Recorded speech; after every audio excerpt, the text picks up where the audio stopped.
Noima, timatanga o te tihima, when are we doing our cuts? If it's for bros, whatever, whatever. better than them, then Okay. they're in. Yeah. I'm taking the best.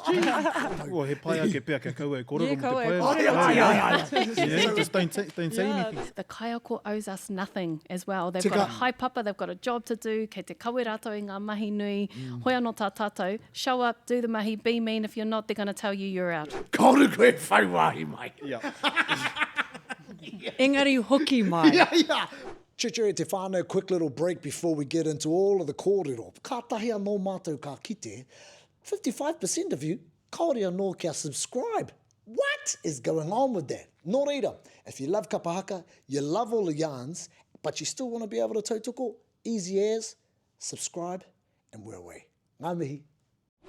Kia ora e te whānau nau mai hoki mai ki te wānanga o te wiki. Yei he wānanga anō. Ana ka tahuri kia shei mana ngā kōrero. Nō reira, kei konei i koe mai bro, Tama Te Rerewa Koopu, te kaitātaki o tauira mai tawhiti, Kaihaka, te mea, ne?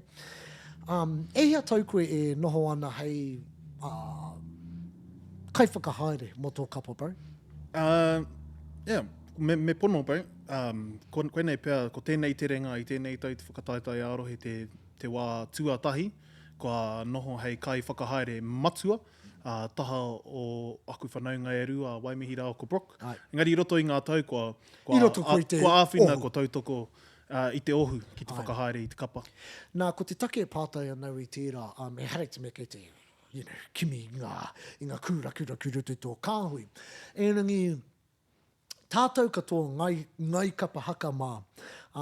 Ka haere atu tātou, ki roto i ēnei whakataetai, nā, ko te Matatini e tū mai nei, kore, tātou katoa, ko tīmata o tātou kaiwhakahaere, koe, ki te āta arotake, i te regionals ko hori atu nei, i te campaign ko hori atu nei, he hanga piki, he hanga heke, he hanga painga, he hanga mea, hei whakatika, e pai ai tō ata whakarite i te campaign e tū mai ana.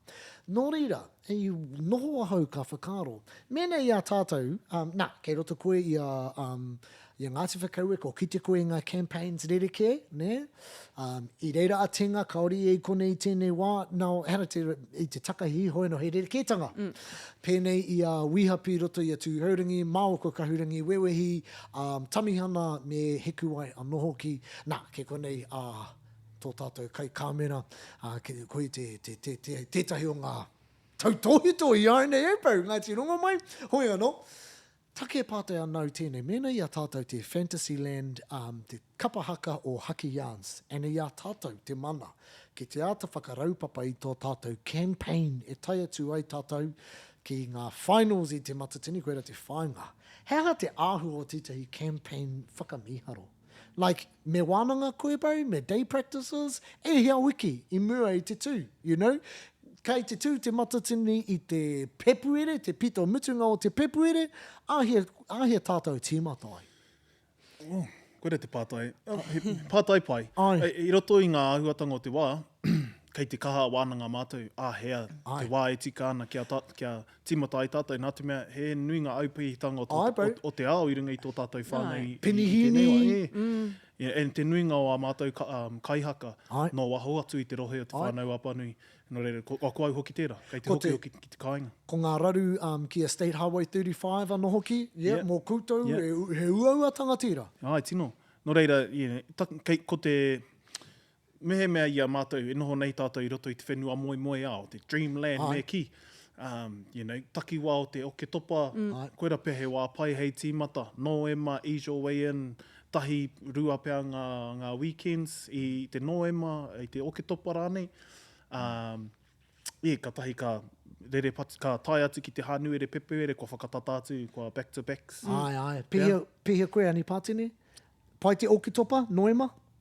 Yeah. Oh, yeah, tera pēr te mutunga o hepetema. I was going to say, oke topa noima who are late tērā, bro. But okay. He Well, rewe ke mātou te whānau. E ai Hey. pēr ki te ahua o ngā whakaharatau kei mua i te aroaro. So mātou ka whakaharatau i te tekau karaka i te ata ki te whākaraka.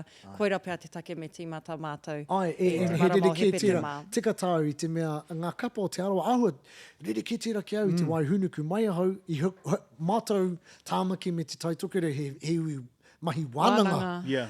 E ringi hara mai ki kone, and then these fellas all been day practices. It's mean. Yeah, kore. So he tika tā, koera pē tāi ana e koutou, Yeah. te mahi mai te oke topa noi mai te me he roa ki ngā prakatihi. Yeah. Yeah. Yeah, engari kei te wānanga, mātou, ko aku whanaunga i tēnei wā, i te āhuatanga o ngā pēhitanga ki runga ki tā mātou ki ā mātou whānau.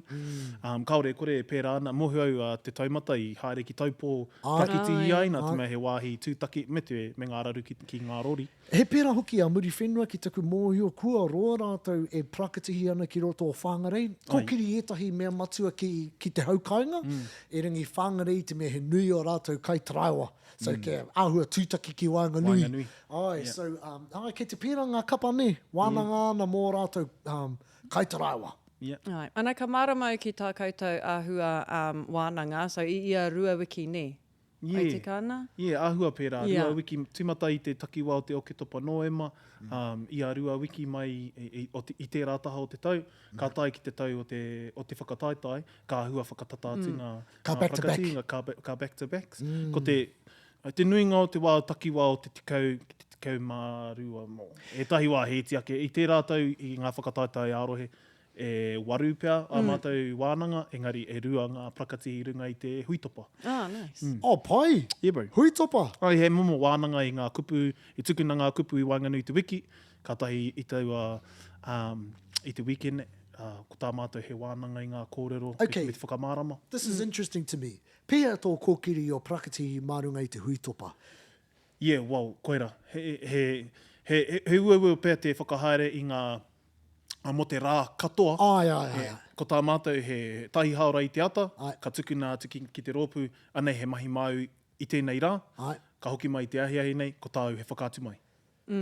Pai, bro. Okay, Yeah. so e rua ngā hui topa, tahi te ata, tahi te ahiahi, anei ngā mea, anei he recording o te, I don't know, waitatira, whatever it is. Yeah. Anei tō note, Ai, ngā kupu, haere atu, kei te hoki mai tātou. yeah. E tauhau tonu ana mātou. Ai. E ako tonu ana mātou ki Maybe tērā not waitatira, āhuatanga. but waiata āringa, anei mahia Yeah. mai ngā āringa. Nā te mea, e whai rautaki ana mātou. Nō reira, ko tāku i tuku, i tētahi wiki i tuku au i te whakamārama mo te, mo tā tātou oriori, tā mātou Ai. oriori i te ata, Ai. i te ahiahi i mahi kahoot. Yeah. Sure. Ēnei he ui pātai ki a mātou cool. kaihaka. Miharo E tērā. mōhio ai rātou ki ngā whakamārama o tā tātou waiata. I was always thinking about tērā te whakahaere i tētahi, pēhea te whakahaere i tētahi hui, prakatihi Kapa Haka i runga i runga i te hui topa. Me tāku whakaaro, kore ka pāetahi tangata, he kore take o rātou Wi-Fi, laggy as. Yeah, ana he rereke ngā Yeah, wā, rere ki te wā. timings. Hey, Will Pup, kei te hoki muri tō mea, whakamute a koe ana, sorry, whānau, ina mea he toa. So, okay, sure. Yeah. Ai, me tō mai a koutou a crew cam, a kahurangi, ko tātou tēnei, ko roa, ko koe actually, hara iau, but ko koe, ko roa noho ana i roto i ēnei wānanga mo te whakahaere i a Ngāti Rangi Wewehi. Wihapi, kei roto koe i ēnei kōrero anō hoki mo tūhaurangi. Kei te ki te Māori nei, oke topa, noema, what do you reckon? Well, kia hoki ki o tātou campaign. Tāua shei tīmata i tērā wā, oke topa noema. Me? Yeah. I want to say we were in Come September. on, bro. Ka tū te masta, kia kite, ko wai ka tai mai kātahi ka kōkiri ngā whakaharatau, tahi Ai. marama. Te wai i a māma me pāpā, 1 to 5 ngā whakaharatau. Sundays Pasi only. ai. 1 to 5 until February, then they really ramp it up and they go 10 to 5. This was in 96. In 96, te wā i Tuara a Rangiwewehi, they had the bracket and everything done a month before. So, yeah, and then, ka kite i te hunga pēnei a Toa Mā, i a Rob, koutou, te rongo i a koutou rautaki e tama he miharo. Anei tātou e wānanga ana i tetahi anō ara, because this is all we've known, eh? Either day practices or wānanga, and wepu mo te hemo tonu atu, engari he 6 ara months. anō. Yeah, korere ke te ao. Kamatu, yeah, we're in a living crisis right now, e wama, so what do we need to do? He pai tēnei wānanga. So then, tātou toko whā, let's stay on this one. Tama, I'll get back in here, because ko koe te tutor. Ahia koutou core team. Ahia koutou tīmata ki te hui, ne, ki te whakarite. And ko era ka takina, ka book Airbnb or something ki tetahi wāhi. Bit of a writing retreat, bit of a eh? Te writing rātou i retreat. pērā. Yeah. Te rātou i pērā mātou. Ko tahi anake tā mātou hui i te rātou. I think i mua i tā mātou tīmata i te prakatihi, i tutuki ke i a mātou i te nuinga o te hōtaka. True. Nō reira, koe rā te manako nui. Yeah. Yes. Kia haere mātou ki ngā prakatihi e mōhio ana mātou, anei tā mātou hōtaka, te nuinga o tā mātou hōtaka, hei whakaako ki a rātou, True. kia kaua mātou e tāki reira ka kimi, Kia ora. mahi mā tātou. E maumahara na Dan, ahau ia Dans. Kōrero ana ki a koutou i te wāi, haere koutou ki Rarotonga ka kia Dans. You know, i ngā wao mua, ko te mahi a te tutor, māu te mea katoa, ngā mea katoa. I a ēnei ko huri te au, delegation. So i a koe, ko koe kei te tuhi te katoa, ko tō koutou matua tērā kei te tuhi. Aku erueti. You know, kei he mahi a tīma te mahi tuhira? Well, ko tētahi o ngā wāhanga o tā mātou hui i wainganu i te tau he wānanga, hea pēr etahi kaupapa. Sure. Hea ngā hononga o e rā kaupapa ki a rātou anō. Kia kaua e tino rangirua te āhua o te hōtaka. Yeah. Nō reira, me whai i te ia o te hōtaka. Kia kaua e tino, kia... Wiwi wāwa, Wiwi wāwa, ngā whakaaro. Engari, ko au, ko Brooke, ko tā mātou, ko Uncle Erueti tā mātou pau, i roto i ngā tau. E rangi ko koutou toko toru ngā kaituhi. Mo te nuinga. Me wai mihi anō hoki. True. Hups, pēhea koutou, bro, kei roto koutou i te core team. Are you fellas starting to wānanga soon? Like, you know, mo te matatini? Kare kore, a koe nei. Ka huitahi pēr te ohu kaitito. You know, ka haere rātou mo tō rātou wānanga. Mātou o te ohu auaha. Engari, kare kore, ka timata. Si kei te rongo koe ei, bro. Tūhauringi, bro. Core team, but he's in the ohu auaha. Hey. He ohu Koira te- auahi rāni. Auaha. Engari, koira te mea pai, me kimi e tātou roto i ngā core teams, tātou katoa kei roto i era ohu, pēnei a tamihana anō hoki. Hea te wāhi ki a koe, hea te wāhi ki a hau, e mōhio ai tātou ki o tātou pukenga. And it's learning how to work together as a good team. Strengths, weaknesses. A hau ka ki atu au ki taku kapa, he hoha ki a hau te hanga āringa i etahi wā pai ke ki au, kia tuhi, kia tito, kia mahi ngā rangi, kei reira o ku pukenga. Kei te mōhio a hau, ki tērā, kei te pai kia noho, tawhiti au i e rā tūmahi. Sometimes it's a bit hard for us. We all get in and we're like trying to be everything. Hey. Here's a buzzy one, and I'll throw this to all of us. You know, ko pēnei a hau i roto i ngā tau, and I'm probably guilty of this, to be fair, creating a song or an item or whatever, and it's dumb, ne? Or someone else creates an item, Yes. and it's dumb. How do you ne? be critical, eh? How But do you respectful. be critical? Pēhea tō ki, because kei te hugely personal tēnei ne. Yeah. And ko te Kapa Haka he voluntary katoa, tātou katoa kei te tuku i tō tātou wā, me o tātou mātauranga, whatever it is that goes into it, ne. Pēhea tō tātou ki, you know. Me whakamohio pē i te timatanga, like i te... Straight away. Straight away, yeah. you know. Mai tēnei wāta, but just so you know, te rāpea ka panoni, ka, you know, it might get the chop, you know. Or, ewa, engari, You're still me going to get whakamohio. feelings though, bro. Oh, yeah, Pēhea. whono. Yeah. Engari, kia nei, me whakamohio i taua hui tuatahi pia. You know. Yeah, because once you start teaching that group, ko oma te hoiho a little bit, eh? True, tika. Ko taku hoa tērā, bro. Ka tito wai a tāhau, ka whakarite pēr au tētahi haka, tētahi waiata, ka ki mai ia, not good enough. Standards not up to it, so, No, Well, ka e hoki kōrero- atu, ki te kāhua pāma mai, engari, ka kōrero, ka wānanga, māua, ka tahi, ka hoki atu, ana, kua pai ake. Yeah. Ka But that's wānanga safe. tuatahi koe ki aia I mua I tō tīmata ki te tuhi, ka tuhi rānei, kātahi ka hari ki aia. E whāna ngā ki te mea e kaupapa? rua. Ah, ia. Ngā mea e rua. Okay, so kua tuhi, he mea nui ki a koutou, kia mean te waiata I mua I tō koutou whakātu ki te kapa? Not You know? necessarily. Not necessarily? No. Okay. Well, you know, etahi wā ai. Engari, kaore pēr koe e tino rongo I te wairua o te waiata, kia waiata rāno o te kapa. Yes. I want to see the potential though. Yeah. Kei te hia te Yeah, kite, yeah, te definitely. rongo I te pito Me rongo mata. I tētahi momo Yeah. wairua, ne. Yeah. Ai, me rongo I tētahi momo wairua. Ko te mea nui ki au, ko te marama ki ngā rangi. Ne, ko te marama, me mau I tētahi momo tuapapa, tērā I tahi wā ka whakaatu I te waiata ana, anei, ko te lead noiho I tēnei wā nā tōna wā ka puta mai ngā Yeah. rangi. Ngari ki au ka pai ake mehe mea kua mau rānei e te Ngā ohu, notes. ngā Yeah. notes. I reira kātahi ka panoni, ka kuhu mai ngā bells and whistles, Yeah. but sometimes I te mura o te ahi ai, let's not forget, February, I mua I te whakataitai, kei te rehu ngā whakaaro, we're all in it. E he ua te puta me te ata ki te, have a bird's eye view of what's good and what's not. We're a bit too in the thick of it. Hoi no. I feel like sometimes, etahi wā, this is just my assumption, and again, crazy, but I feel like sometimes if you're over-prepared, mena kei te mōhio koe, ko oti a koe te whakatutuki, te bracket katoa I mua I te tihima, you might be quite close to being stale and dumb. Well, koera te take me whakatāpea, mehe mea ngā kapa e Kia mōhio ora. ana, okay, yeah, e tata ana mātou That's ki a te ballsy mutunga. move, though. Nā, Kia kua ki- pērā kei te- mātou, Yeah. e ngā Ia. tau, e mea mai, nā, kua rite, hei aha te whakahara tau I Sure. tēnei mutunga Kia wiki, ora. don't burn out, have I a would rest. love that. Nice. Ana I hua mai te I would matatini love rua that te too. kaumarima. Yeah. Nā, ora. pai tērā. Yeah. Yeah. Okay, then, so we've established that we want to starting... Yeah, that we're starting in September-ish. Well, no. Mena gonna do I a wānanga. kahoot. Oh, Mena I wānanga. wānanga. See, bro, kia hau, bro. I love wānangas. Because pai au ki te tākaro kāri me ngā bros. You know, but kahurangi hates them. Don't out me.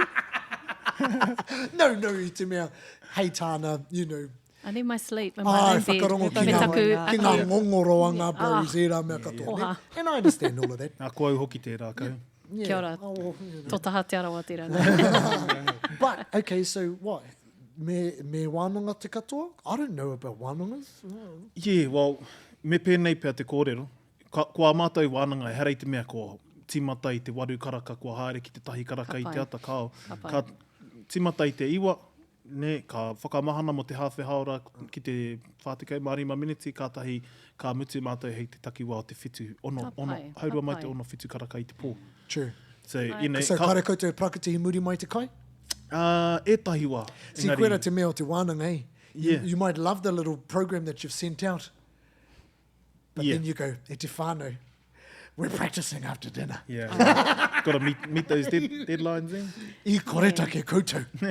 Ko tētahi mea, ko tētahi ahuatanga I rawana ana I roto I tēnei wānanga, ka paipea te mixed mode delivery, ne? Ai, Ei, ko te kimi I te kauhanga nui, wānanga versus practice, and te whakauru I tētahi tānga manawa, I mua I te tunga. Yeah. I reckon, what Kei about reira this? pea. I reckon, because what, kei te kōrero tātou mo tēnei mea te efficiency, really, ne? I te mea, kua kaumātua hau I roto I te ao Kapa Haka, and ka hoha ahau ki te bloody hoki atu mo te kore noiho, ne? And so, mena, kei te kare ake au mena ka prakatihi tātou ki te tahi karaka I te ata, me ki te ahau I te hua o e rā whakapaunga kaha. Ne? So, as long as me rua pē ngā wānanga and day practices a lot, but me ki te tātou ki hea whakapeto ngoi ai, but e tahi wanga, day practices ka maumau te wā. E tahi wā. What do you reckon? Tamihana? No? Yeah, no, I grew up in the world of wānanga. Uncle Muriwai was my tutor for, high school wharekura, Yes. senior kapa, and that was the life we were accustomed to. I think the biggest plus for wānanga is the whakawhanaunga, the time that you spend with your whānau, the connections that you build, which a lot of the times can translate on stage. I think that's the biggest upside to wānanga, but also being someone from Te Aroha as well who's accustomed to a day practice, and I sit on the fence. I was going to say, though, the counter to that is when you say that translates on stage, Ngāti Whakaue over here practices from 10 till 4 and they're one. Yep. And they're back-to-back winners. So, No, that's true. I don't know everyone's name though. no, but that's what I'm kidding. That's what I'm saying. Jokes. So Sorry, tērā pēr, Annie, say that again. so tērā pēr in Fantasyland, if you had all your kaihaka or whatever, karehe take e tu wānanga. Kia ku nei whakaaro he haipapa nui kei ngā kaihaka hoki. Me Ai. hoki atu ki te kāinga me whakaharatau. Ka whakaharatau koe? Yeah. Yeah, ka whakaharatau i ngā pō te hatarei, ka huitahi mātou ko ngā whanau ngā ana. We go hard. Yeah, mean. Tētahi o a mātou hua nui ko te, nā te mea he rōpū, he kāhui, iti kei ngā rohe Ai. matu o etahi ki tāmaki, etahi ki kone, he mea ki waikato, Ngāti Awa, ngā Right, mea whakatāne, yes. kei a rātou tētahi no reira ka prakatihi a pura nei, kia ora. ki a rātou ohu, i mua i tā rātou haerenga mai. Sure. He tino whai hua e rā prakatihi. Hārea. Miharo tēnei, nō reira, ok, me kōkiri tonu tātou i tēnei take. Fantasyland, Haka Yarns, Kapa Haka group. Kua tū te masta, ono te kaumā whitu ngā kaihaka kua tae mai, and ko te noima tēnei, ne? Noima, timatanga o te tihima. When are we doing our cuts? Ne? Pēhea, Happy, we'll go to you first, and then ka hoki mai. Tū haurangi, āhia koutou. Well, when do you want to do ideal? Kei te pirangi koe kia mahi multiple cuts, like cut tahi mua i te timatanga o te tau, and then cut whakamutunga maybe in January, or are you going one big cut in December and that's our team? No, I reckon, one cut I mua i te tihima. Ai. Those are your definites, kare koe. Sorry, Uncle, you're beautiful, and we love the kai that you bring every week. Well, you're putting the picture out. But, kaura koe whai wahi mai. Yeah, Engari hoki mai. Yeah. but we love you. Yep, Yep, that, and then I reckon last cuts, like final cuts, final team Aye. before the end. Around Jan. Okay, so you're saying what? You want to cut the group to 50 in Tihima? December year break. And then your last Yeah, your stage crew i te, what, January? January, mid-Jan. Okay, second practice back. Yep. Yes. Yeah. I like that. Kahu, kei te pai koe ki a koe tērā?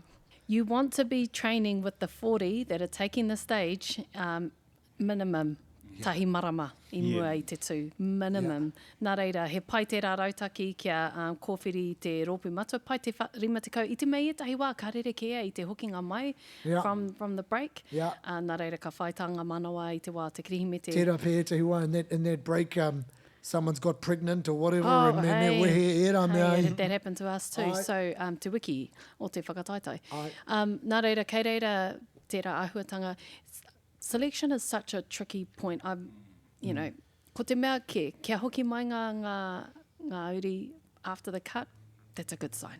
So, Tama, same thing? Yeah, bro. Well, that's ideal world. Engari ahau, I tēnei tau, mātou I tēnei tau, rua wiki I mua. Yeah. Koe rei, I mōhio ai mātou, I te kapa, nā te korenga o etahi o ngā tāne. Ai. No reira. Because I've got you in mind. I've got my whānau te pua in mind for my next question. But yeah, okay. In Fantasyland, if we had heaps, Fantasyland, if we had heaps to choose from 50 I te tihema, I mua I te kirihimete, hoki mai, ka tahi, Ko te mea nui pia mō ngā kaiwhakahaere, kia tuku I ngā rauemi I ngā waiata, ki ngā kaihaka. I mua tonu I tērā first cut, Ai. e whai wā ai koe ki te kite, kai a wai ngā Kia pai ai painga. tā rātou succeed. Yeah. Hey, bro. Kaore pia e pai mehe mea ka tuku noa koe I tētahi item, e rua item ka Ai, tahi bro. ka ki, oops. Here's the next one in Fantasyland, because I've got my next question up with these cuts. Pia tā tātou cut. Yeah. Is it a text? Are you going kanohi ki te kanohi? Yeah. Kua mahi ahau I te kanohi ki te kanohi, I te pūo, your māua I te pūo, mātou I te pūo. It was a bit of a mish. And it was, we knew we had to go, Hey. but he ua ki te kōrero ki te prau. Yeah. Kore koe whai wahi, bro. So, how pēr tā tātou mahi I tērā cut?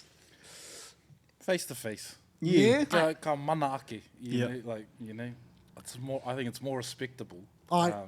To the kaihaka, if it's face to face. Tērā pēr me he mea ka heke ngā roi mata, ka noho koe ki te ahuru mōwai o tō rūma.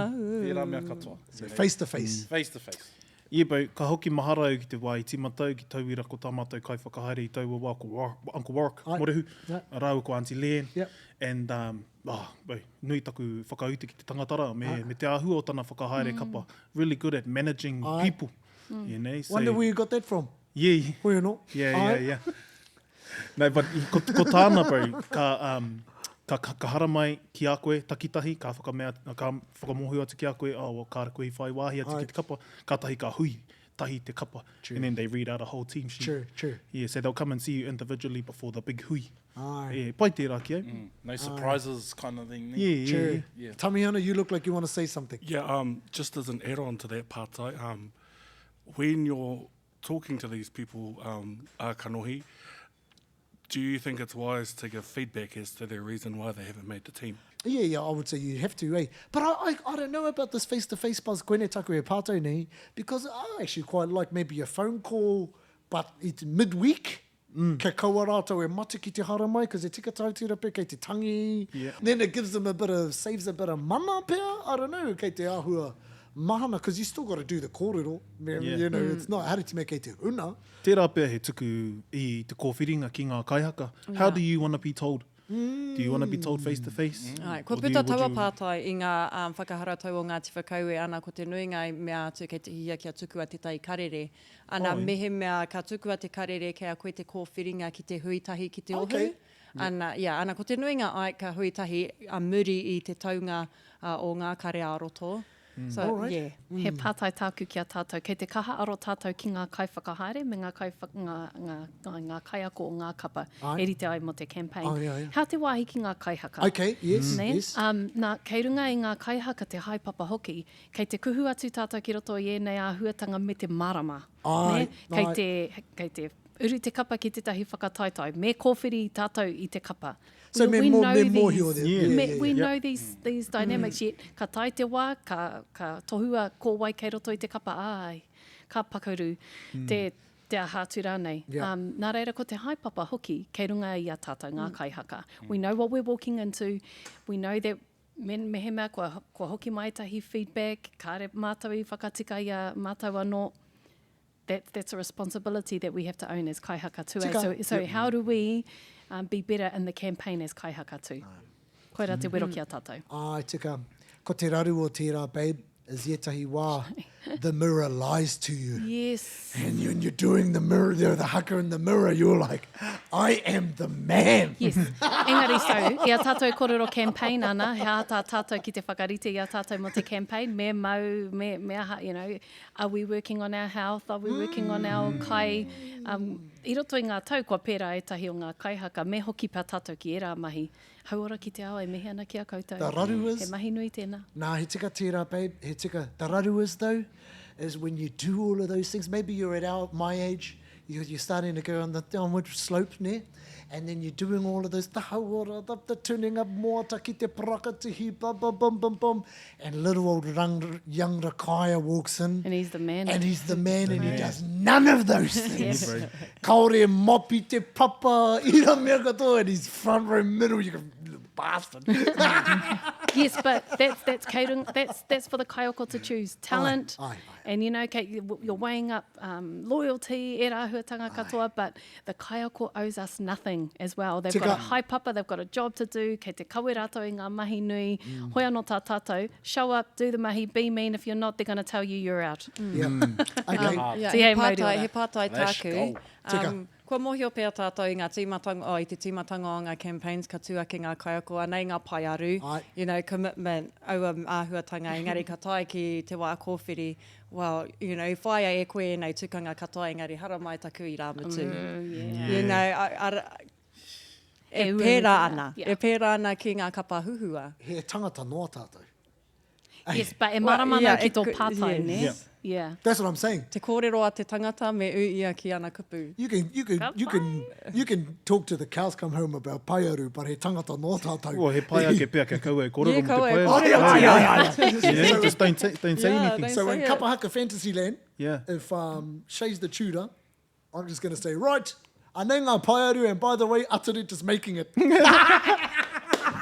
Yeah, no, and I pono. Koira te paiaru. Yeah. yeah, Or like, my paiaru, I want to win. I'm going to take the best performers. Kia ora. Yeah. E ai There ki you go. aho. There you go. E ai ki aho. Whānau or not. Tohu mātou i ngā kaihaka papairawa. So, e hoki ana ki taua pātai rāpau, because e maumahara nau, tauira mai tawhiti ahua light on men, Yep. ne?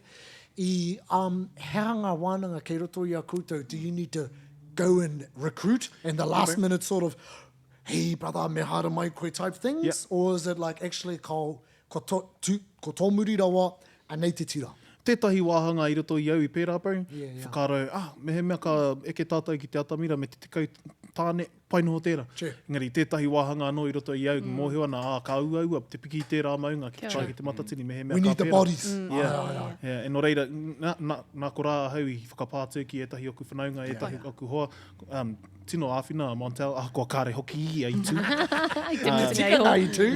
Piki āwhina ia ki te tōtō mai i etahi o Yeah, nā bro. hoa, etahi Yeah, o bro. nā whānau, ki hoki mai ki te kapa no reira. Tino raru mātou ki tērā taha. Ka rau te moho mehe mea ka pērā mo te matatini, engari kei te whakarite True. i nāia nei, Kia kia ora. kaua pēr e pērā anō. See, and koera tētahi o ngā mea, he ua tērā, when you say, well, not when you say, but you know, when someone says, we want to win, right? And tērā pē Uncle so-and-so with all the kai is shit, ne? But he's got 4 friends that are mean. Nāna, I tai mai ai rātou. So you're going to have to pick the uncle with all the kai, because he nui tana koha. And, you know? Nā, G. Nā, G. E mea nā, we hape kao. Yeah, mehe mea, Oh, if it's for bros, whatever, Yeah, I'm whatever. better than them, yeah, then okay. they're in. Yeah. I'm taking the best, G. Gonna win. I We wanna happies win. on the I wanna win. win. Sorry, uncle, love you, but I'm picking the uncle, mate. Yeah. Every day. I'm going, Trunks, you're in, G. Because working collaboratively and creatively, me etahi hugely personal, and it takes ages to figure out, ne? Unless you've got some sort of leader to go, boom, boom, boom, boom, boom. Yep. Pea tā tātou kōwhiri that what we're doing is mean. Hea te playbook, eh? Yeah. You know? Yeah. Because, you know, it's hugely marama. subjective ka as well. ka rongo koe, ka mātaki au i ngā tū, and I'm like, oh, yeah. E te wā, oh. Engari, ko ka te tū. pērā ētahi o mātou, and then ka hoki atu, whai miri mai te whakataitai, kāre pēr tērā wāhanga i eke. Yeah. So there's an honesty that needs to be had amongst te ohu whakahaere, ne? Yep. Me te kapa anō hoki. Because, you know, let's say we're all in our ohu whakahaere, and we hapi in his ex-matarai tanga, and he's like, I got an entrance e te whānau, we're going to do taihas, and all of us go, nah, ne? Nā, just happy. You know? But you appear tā tātou kōwhiri i te taira, and how do you as a rōpū come together, because there still needs to be a united front. Because then when you go into the rōpū and you go, oh, yeah, Happy goes, yeah, we were going to do this matara one, but Shay didn't want it. And then sent it. Tētahi rautaki pia ko hoki atu ki tō kōrero pau, kia tohua ko tētahi tangata ko ia te kai whakahaere matua. Ko ia te mea ka ki ai ka ora nei. Decision maker, ne? He ohu whakahaere, he ohu auaha pēnei i ahapi mā, ka whakaniko, whakaraka i ngā Yeah, bro. tū. Yeah, bro. Engari, ko te kai whakahaere matua ko ia te mea ka ki ai ka ora nei. I always remember in our question of tō ultimate whakaike, ne? O en ka ki, te nuinga I ki, where were he 1992, I runga I a pukamata. Yeah. And ko te kōrero hātekehi, bro, I haere tērā ki tētahi vote, kaore etahi I pīrangi I Kāri tērā. whakapono. Kāri whakapono I te mea he tauhaura wātu mo tērā wā. Mai tā. Hau mai tā tērā, and I tauhaura wātu. So I tau orite, I haere rātu ki tētahi vote, and I tau ki runga I a koro trev ka ki ia. let's give it a chance. Ne? Nā rawa ki greatest ever, e aiki i te rārangi runga i a pukamata. So, koe rā tāku e pia tā tātou kōwhiri, and mōhio that it's mean, ne? And he ua. Hoi no, he pata no tātitei, in our Fantasyland, or me wrap up I konei? He pai ēnei kōrero ko tā tātou ne kei te kimi tātou i te mea tika. Ai. Engari, ko te tohu ki au, mena kei te rongo tō ngā kau i te wairua pai, mena kei te rongo o Kaihaka, kei te hoki mai o Kaihaka, he tohu pai hoki tērā. Tātou he kapa a iwi tātou katoa, he haipapa nui hoki kei runga i a tātou, me hoki etahi o ngā whakatau ki te iwi, there's a whole lot of consultation things that go into he rereke tā te kapa, mā tā waka nei. Nā reira, koe rā pia ngā mea, mehema kei te rongo i te wairua pai, kei te tau te wairua, ka puta pia he hua, ko te hiahia kia puta he hua, and you still got a group at the end of it. I think that's the main thing. That's a buzzy question, eh? Because actually, mena I whakataukwe, we want to win. Well, actually, maybe you don't care if you got a group at the end of it. We just want the best team. And I don't care whose toes I stand on. You're out because so-and-so's just come back and he's mean or she's mean. Yes. Ana ka kati pia tō kapa, ka whakamoea pia tō kapa I te 3 more performances. Something like that. Yeah. Kamatu, it's about succession too, eh? Tātou katoa. Rua te koutou, are we still going to be on that stage? Aua. Yep. Engari, ka pēhea hoki tā tātou mahi, ēnei mahi me te poipoi I te hunga ka whai, ka whakaki, not whakaki, engari ka whai wāhi atu ki e rā tūranga. That also has to be part of the plan, as succession, me te ata whakatu ki a rātou me pēhea. Kaua tuku I a rātou, I te tuatahi me ata poipoi tonu. Maybe succession comes into play in about after stand number 4. Yeah, well, but Kapa stand Haka, number 1, 2, 3, it's about we better be mean. Well, Kapa Haka, ka maharatia e ngā tangata ngā ingoa. Mehe mea ka, tino whara koe ki runga I te atamira ka haparawa, ka kōrero tia tō iwi. Legacy. Tika. Yeah, so Tika. kia rangatira.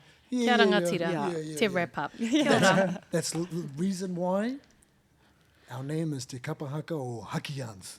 Fantasyland. Fantasyland. Hoi no, brother, e mihi ana ki a koe, bro. Mihi ana ki a koe. Aroha mai takaroa e ne kōrero, tino ngahu e ne kōrero. Kaua ngā kōrero. Hoi no, tuko mai o koutou whakaaro I runga I ngā tākapu nei if you get any other ideas mo te campaign pai.